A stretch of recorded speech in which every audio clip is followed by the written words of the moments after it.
اور ایک مرتبہ میں نبی کریم صلی اللہ علیہ وسلم کے ساتھ ایک جہاد میں ایک اونٹ پر سوار ہو کر گیا۔ اونٹ تھک گیا، اس لیے میں لوگوں سے پیچھے رہ گیا۔ اتنے میں نبی کریم صلی اللہ علیہ وسلم نے اسے پیچھے سے مارا اور فرمایا کہ یہ اونٹ مجھے بیچ دو، مدینے تک اس پر سواری کی تمہیں اجازت ہے۔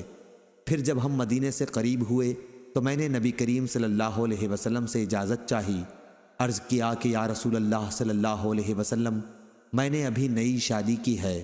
آپ نے دریافت فرمایا کنواری سی کی ہے یا بیوہ سے؟ میں نے کہا کہ بیوہ سے۔ میرے والد عبداللہ رضی اللہ عنہ شہید ہوئے تو اپنے پیچھے کئی چھوٹی بچیاں چھوڑ گئے ہیں، اس لیے میں نے بیوہ سے کی تاکہ انہیں تعلیم دے اور ادب سکھاتی رہے۔ پھر آپ نے فرمایا اچھا اب اپنے گھر جاؤ۔ چنانچہ میں گھر گیا۔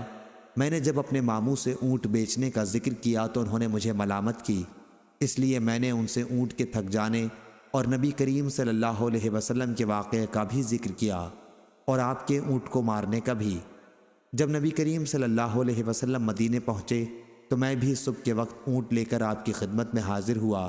آپ نے مجھے اونٹ کی قیمت بھی دے دی اور وہ اونٹ بھی مجھ کو واپس بخش دیا اور قوم کے ساتھ میرا مال غنیمت کا حصہ بھی مجھ کو بخش دیا۔